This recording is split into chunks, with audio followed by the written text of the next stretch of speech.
Good morning, everyone. I have Michael Levitt with me. I love his title, Beyond.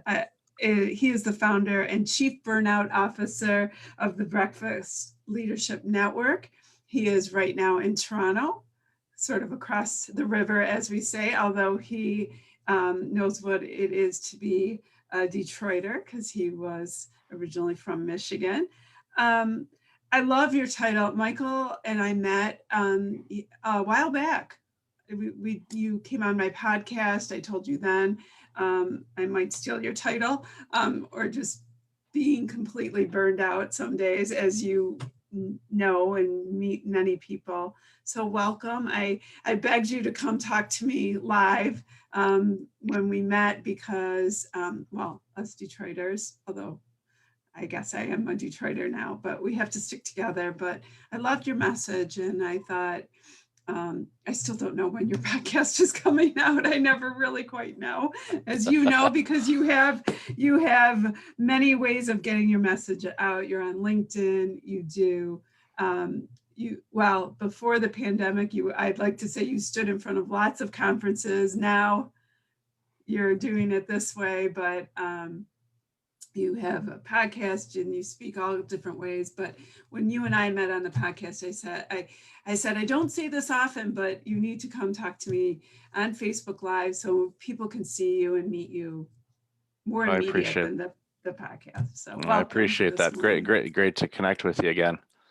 So we didn't talk about this offline, so I'm not shocking you with this, maybe this news article, or maybe you saw it, but LinkedIn this week is giving their employees worldwide a paid week off. Not, I don't think all of them, but quite a substantial amount.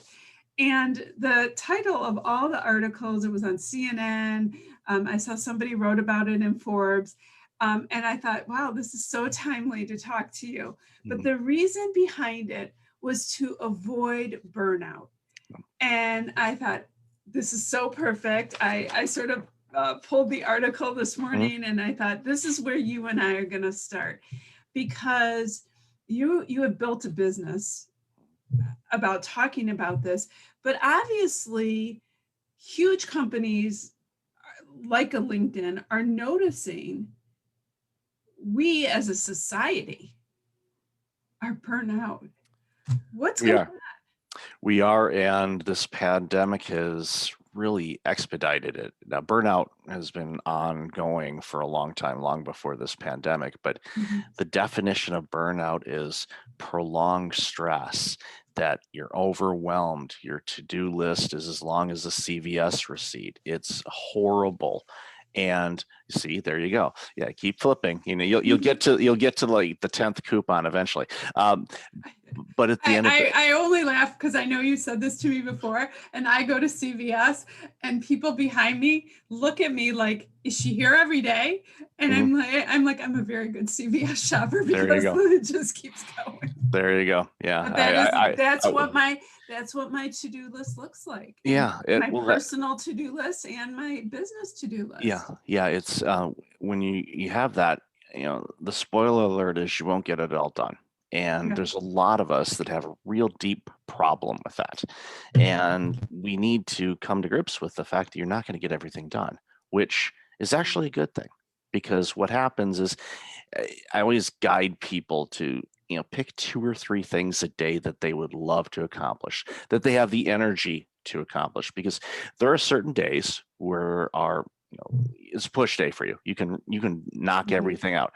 There are days where you are just kind of maintaining, you know, like, okay, here we go. And then there are going to be days that you basically need to rest. You don't have the energy. And what happens is a lot of people tend to spend a lot of push energy or try to push on those days that they should be resting. And it just compounds things more and more.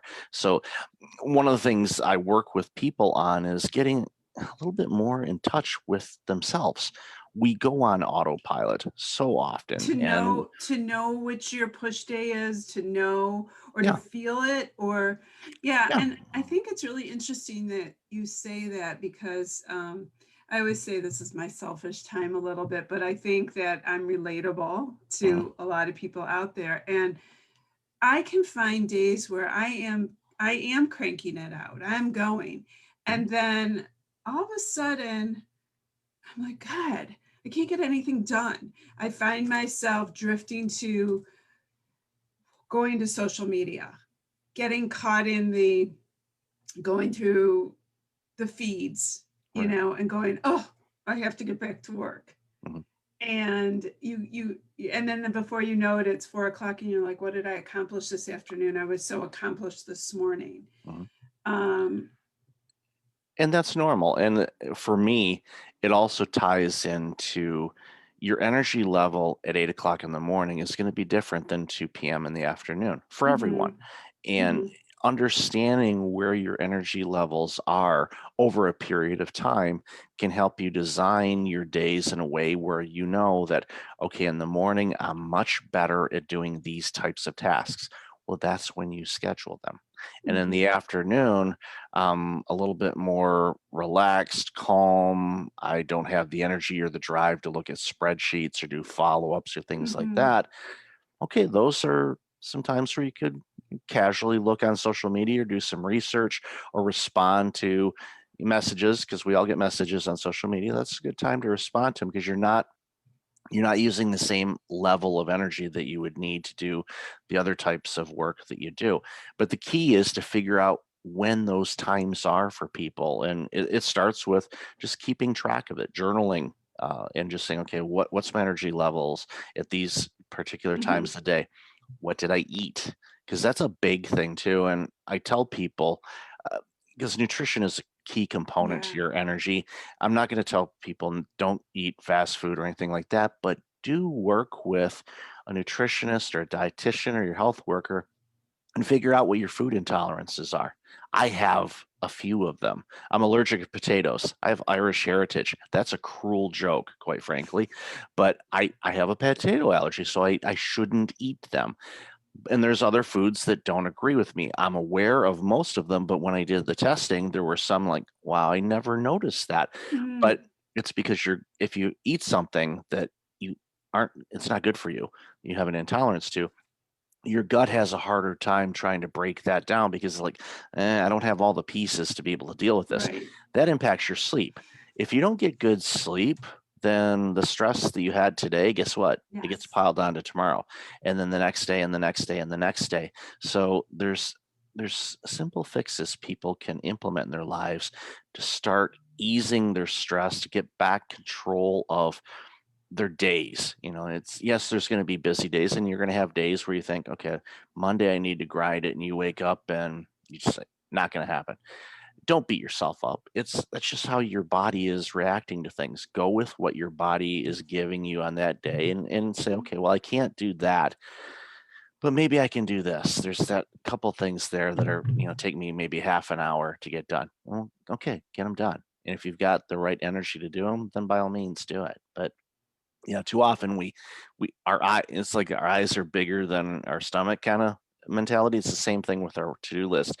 We think we're going to be able to accomplish more today than we probably will. So you have to keep it in check. I mean, so I always have a to-do list of things that I'm going to do today or plan to do. Yes, mhm, there's a second list, of course, which is everything I want to do for this month, week, month, right. whatever. And if I get those other things done, if I have the reserves to be able to do something else, I'll pick, one or two maybe of those other things. If I don't, then great. Case in point, this afternoon I had a podcast interview at 2:30 cancel. That I showed that I was going to be on, but there was a scheduling issue with the host. So, like, okay, now I've got an open time slot this afternoon. What did I do? I scheduled block off. I'm not doing anything. I'll see what I'm feeling at that particular point. If I'm like, it's Mhm, driving me nuts, I have to work on this. Okay, then I'll do it. But yeah. if not, I'll like, okay, well, maybe I'll continue reading that book I started over the weekend, or the weather's decent. I'll go maybe walk the dog a little bit longer. Who knows? I've got that flexibility. Mhm, And even for those of us that work for an organization, you still have flexibility when you work on things mostly, unless you're on an assembly line, then of course, Right. you're going to be working on what you're assigned. But for many of us, especially in office world, we've got some flexibility on when we actually work on things. Mhm. And I think it's really important. I want people to know that you come by all of this messaging very honestly, legitimately, and authentically. And I say that because when you talk about health and what you eat, give a little bit of your backstory, because we got into this obviously when we had the time more in my podcast, Hmm. but and we don't have as much time here. But Right. I think it's important when people, because I want people to also reach out to you, because they're able to do so. We can't cross the border right now. I have, my best friend lives in Toronto, and I told her the minute that border opens, I'm running over to Toronto, and then you and I can meet too. But There you go. you can go to breakfastleadership.com, and you can see a lot of the workshops. There are some amazing free resources that Michael gives out as well. But you come by, your story has some health twists and turns, Yeah, that it you come does. by a lot of this, take care of yourself legitimately. Yeah, the reason why I care so much about burnout is burnout nearly killed me. So, Mhm. back in 2009, over a period of 369 days from May 2009 to May 2010, I had a heart attack that my cardiologist told me should have killed me. Then 17 weeks later, I lost my job during the Great Recession. I was just outside of Windsor, across from Detroit. We remember the Great Recession in Detroit Mhm. quite well. GM, Ford, and Chrysler weren't doing Almost quite well. killed a lot of All people. And killed a yeah. lot of businesses, and foreclosures, all that kind of good stuff. Finally found a new role up in Toronto, and moved up here. And then during that time, um, when you have a heart attack and you lose your job and you're on unemployment and you have $1,000 a month drug bill now, health drugs, not narcotics. Right. Yeah, maybe if I would have taken the other ones, but no, I'm just kidding. But no, I didn't have any drug coverage. So my heart medication to keep me alive was over $1,000 a month. So you've got that, food, family, all that stuff. Difficult to pay bills. And I know a lot Yeah. of people, unfortunately, are going through that right now with this Sure. pandemic as well. So you can't pay your bills. The bank's going to go, yeah, that auto loan, we gave you Yeah. car, you pay us. You don't pay us, we're taking the car back. So my car was repossessed. And then finally, at the end of May of 2010, home was foreclosed. So heart attack, job loss, car repossession, home foreclosure, all in a year.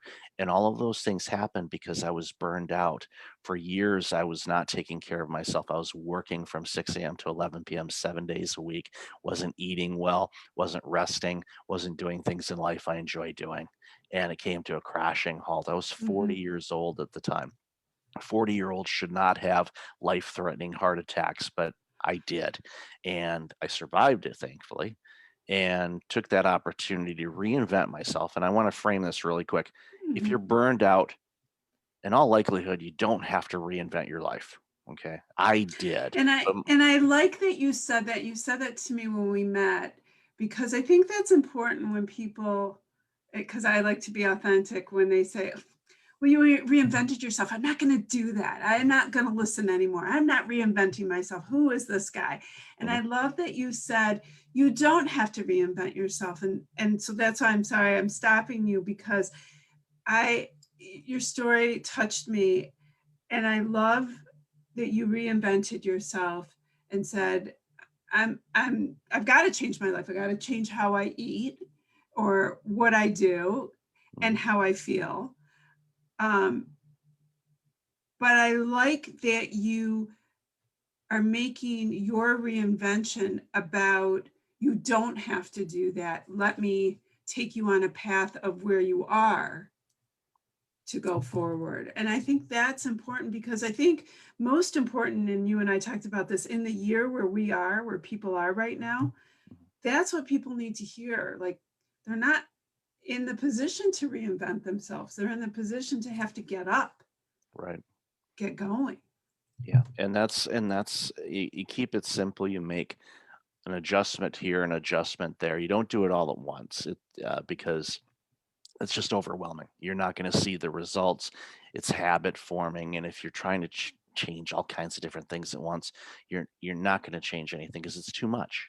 Yeah. You start little steps, and Hmm. it can be just as simple as going on your calendar and scheduling things you like to do, Hmm. and do 2 or 3 things a week that you like to Hmm. do.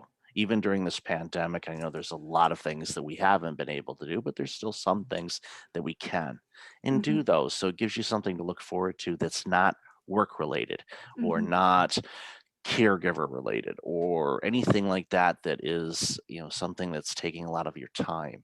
You're doing stuff for you. And I think a lot of times when people are burning out, they don't do things for them. They're doing it for their business, or they're doing it for their Right. job, or their loved ones, or their kids. It's very daunting and self-focused that you feel you have to, that's where you are, that's where your place is because the pandemic tells you so, or Right. our closure tells you so, that this is my self-focus has to be on survival, and Mhm. part of that survival has to be that self-care component. It's critical. And self-care, people hear that and they think, okay, yoga, meditation. No, it's doing things you like doing. It could be Mhm. reading, or going shopping, or going for a drive, or the weather's My breaking, kid, I mean, my kids laugh at me that like in the evening, I sometimes watch reruns of a show and they're like, you watch this all the time. And I'm like, do you understand? Like all day long, I have to think and I have to make decisions and I have to be in it. That at night, even if I'm working at night, I need stupid on TV. I need Mhm. a laugh track Right. or that studio audience that was there with the laugh track. But that's, like that's what I sort of need. I mean, Mhm. sometimes I like to watch, other shows, but I need that, you know, sort Yeah. of just dumb. And that's good. And you Mhm. schedule that, and you do that because you Mhm. know that nourishes you. It Um, also just, for me, I and most of my good friends know this. I don't watch ER and I don't watch shows where people get hurt, blood, and babies die. I've always said this. Like that is not how I'm going to sleep at night. So I'm gonna watch like Nickelodeon, kids Nickelodeon at night because mhm. that's how I have to go to sleep. But what, I think the ultimate is you have to nourish, your soul and, Mhm. if it's go for a walk around the block to breathe fresh air, um, stand up, um, take, I think one of the things I was talking to someone, our desks and our chairs are killing us all. Very much so. And we have to take some phone calls standing up, Mhm. not just sitting all the time. We're hurting. There's all kinds of things that we really need to do. Um, to self-care, Yep. um, that help in that burnout. I've had lots of discussions lately about how we're staring at screens, Mhm. staring at ourselves, Hmm. being critical of ourselves, um, and that's burning us out in Right. addition to our lists. Mhm. I mean, you can see like my lists are, if you see like crossing out, we all have our mechanics. Mhm. I think that your message is great because your message is use your mechanics, tweak them, Mhm.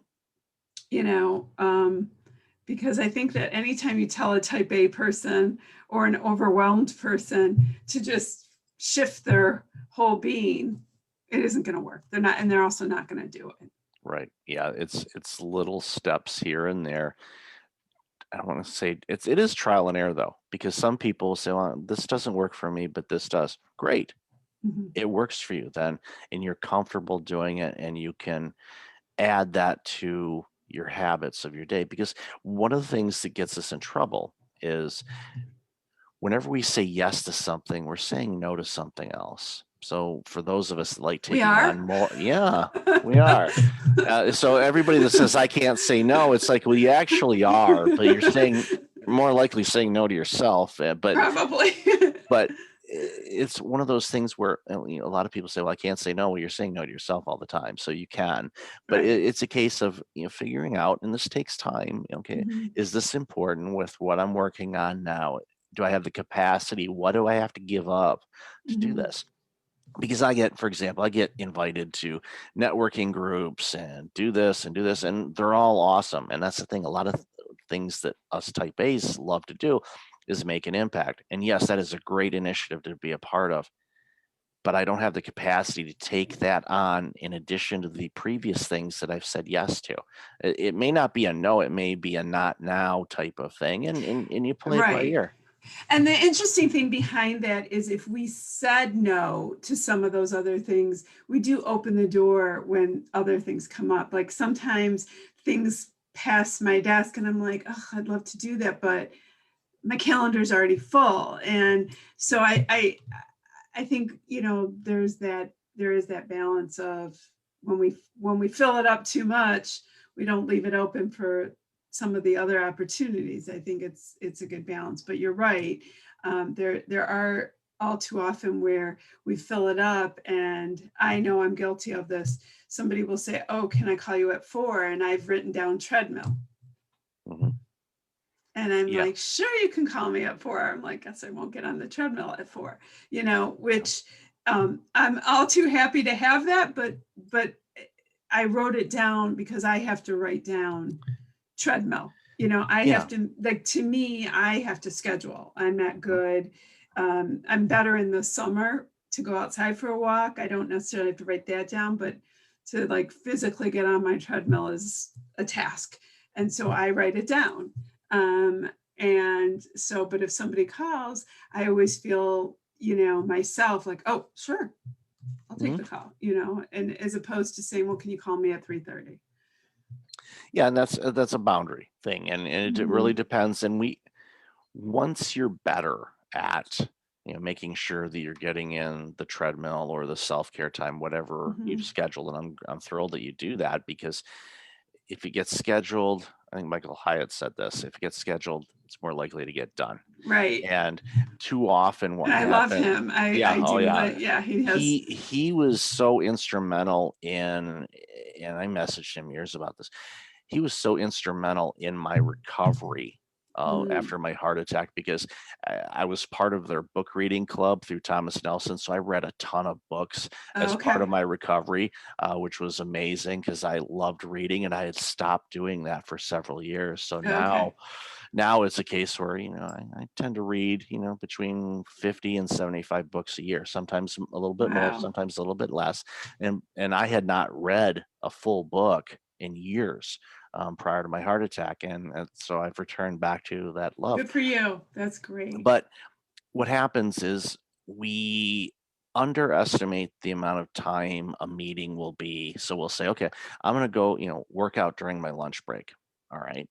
Never fails. 11:58 a.m. The boss comes in. Hey, you got a minute? Most dangerous words ever. Right. No, there's a place you can say no. No, don't say that. I don't want you getting fired.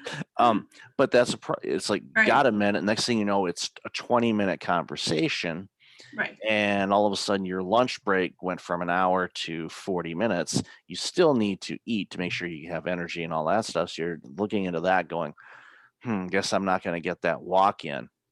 And what Right. happens, that starts happening day after day after day. And then you go, well, Mm-hmm. I'm never going to be able to do it. Well, I'll do it. I'll get up early in the morning. And some people, that's a non-starter. Right. They will never be a part of the 5 a.m. club. That would be dangerous to society for some of those Right. people to do that. Homicides would dramatically increase because you don't want Right. those people getting up before they need to. So you got to figure out when I makes always sense to think you. in life I want to be that person. So Yeah. then it's just done, like it's Mhm. checked off. But I also know, like, I like my sleep once I'm sleeping in my coffee. There you go. And then that's what makes sense for you. And Right. it's like, anybody, don't feel pressure. It's like, oh, you need to join. No, you understand you. Right. You don't spend any more time with anybody else on the planet more than yourself.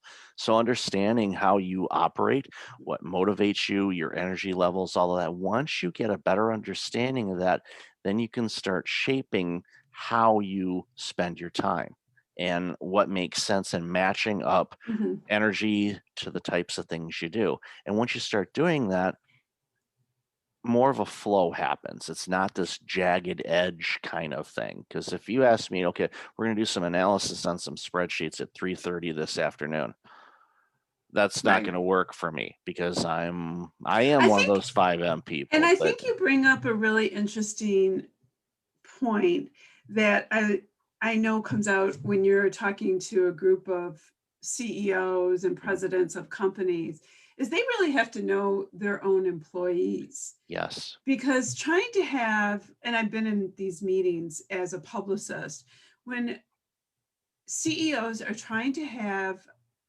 meetings with their staff at 3 o'clock in the afternoon or 4 o'clock in the afternoon. And I get it. They want their staff to come in, hit the ground running early in the morning, getting their work done. But then they call a staff meeting at 3 o'clock.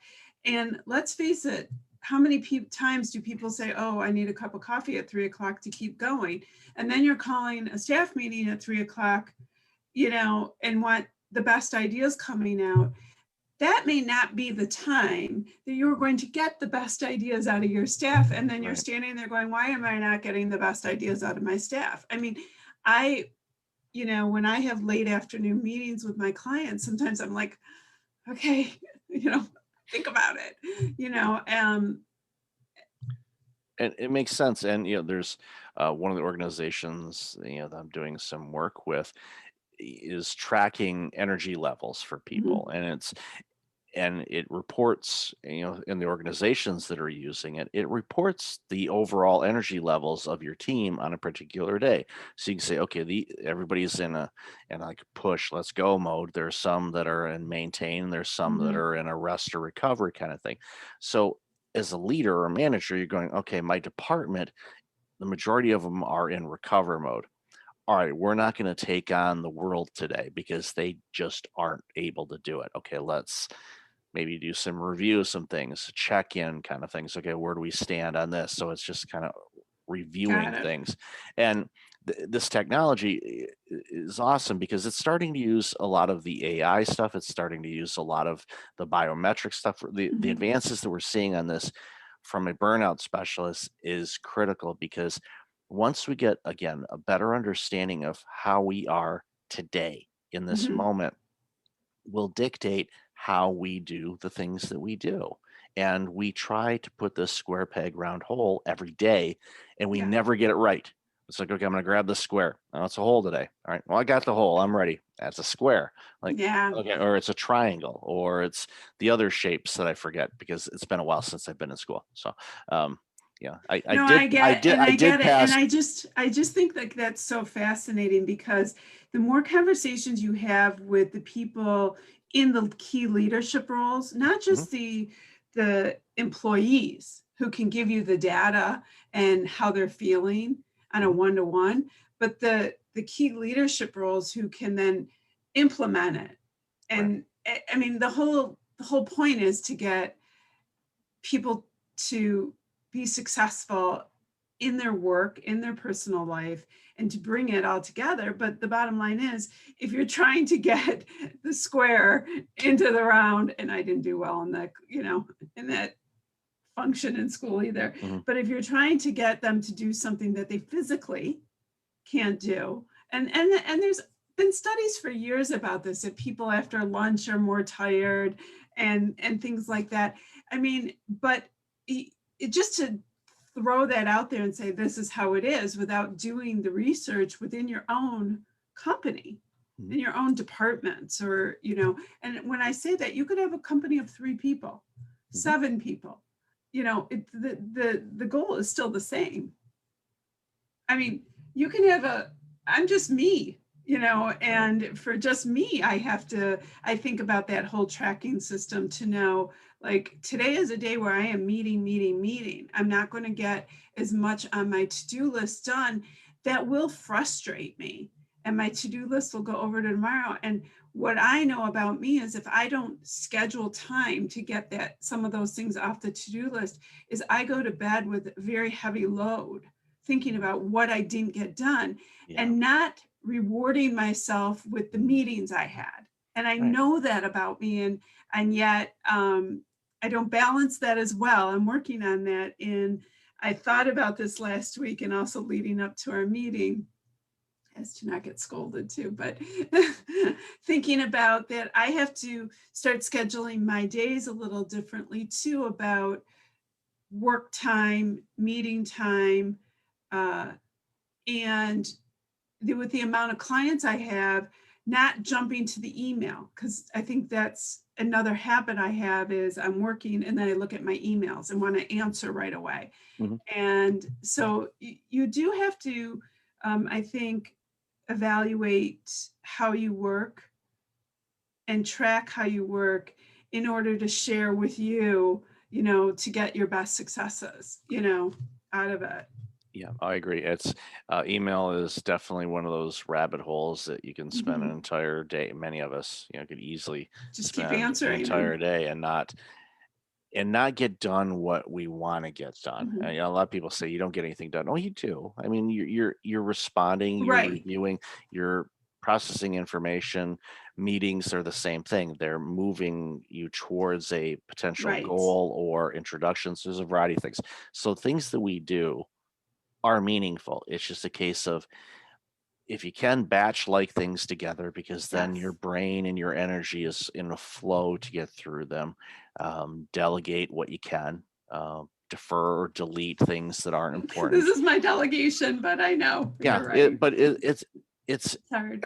it's Hard. difficult to start, and it's an ongoing thing. It's not like, okay, I've got the system done. I'm Mhm. I'm always tweaking my flow of things, and I look Mhm. at it and go, okay, how's my energy level this week? Or if I look and I go, wow, there's a lot going on these next couple of weeks. Okay, I know that I have a week coming up where I blocked it off and I did it Mhm. months ago. And I'm like, there's nothing on there. I'm like, okay, great.